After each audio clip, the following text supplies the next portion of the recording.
ઓરિસ્સાથી ગાંજો મંગાવીને સુરતના અલગ અલગ રેલવે સ્ટેશન નજીક છૂટક વેચાણ કરતા હતા. ગાંજા સાથે માસ્ટરમાઇન્ડ સહિત 5 લોકોની ધરપકડ. ઓરિસ્સાથી ગાંજાનો જથ્થો લાવીને સુરત શહેરમાં ઘુસાડવાનો પ્રયત્ન કરતા ઓરિસ્સાવાસી 3 પુરુષ અને 2 મહિલાની સ્પેશિયલ ઓપરેશન ગ્રુપે ધરપકડ કરી છે. આ નેટવર્ક મહિલા ચલાવતી હતી. એસઓજી આરોપીઓ પાસેથી 3.23 લાખ રૂપિયાના 32.380 કિલો ગાંજા જપ્ત કરી વધુ તપાસ હાથ ધરી છે. આરોપીઓ સુરતના રેલવે સ્ટેશન નજીક છૂટક ગાંજાનું વેચાણ કરતા હતા.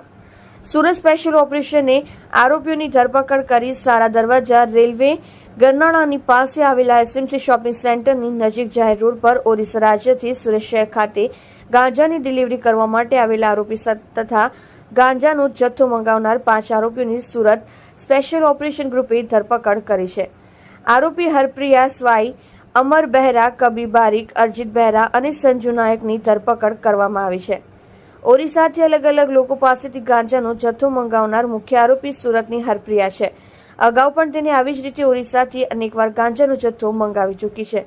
રેલવે સ્ટેશનથી ગાંજાનું છૂટક વેચાણ કરતા હતા. આરોપીઓ પાસેથી ગાંજાનો જથ્થો 32 કિલો 380 ગ્રામ મળી આવેલ છે, જેની કિંમત 3.30 લાખ રૂપિયા છે. આરોપીઓની ઊંડાણપૂર્વક જ્યારે એસઓજીએ પૂછપરછ હાથ ધરી ત્યારે મહિલા આરોપી હરપ્રિયાએ જણાવ્યું હતું કે બેસ્તાન અને કતારગામ રેલવે સ્ટેશનના પટરી નજીક તેના માણસો અમર અને કબી ગાંજાનું છૂટક વેચાણ કરતા હતા અને આ ગાંજાનો જથ્થો ઓરિસ્સા ખાતે રહેતા અર્જિત અને સંજુ નાયક પાસેથી મંગાવતા હતા. બંને ઓરિસ્સા ખાતેથી તેના ઓર્ડર પ્રમાણે ગાંજાનો જથ્થો ડિલિવરી કરવા માટે આવ્યા ત્યારે એસઓજીને આ અંગે માહિતી મળી હતી અને આ તમામ આરોપીઓની ધરપકડ કરવામાં આવી હતી. એસઓજી પાસેથી મળતી માહિતી મુજબ આરોપીઓ વિરુદ્ધ મૈદરપુરા પોલીસ સ્ટેશનમાં અગાઉ પણ એનડીપીએસ એક્ટ હેઠળ ગુનો નોંધાઈ ચૂક્યો છે.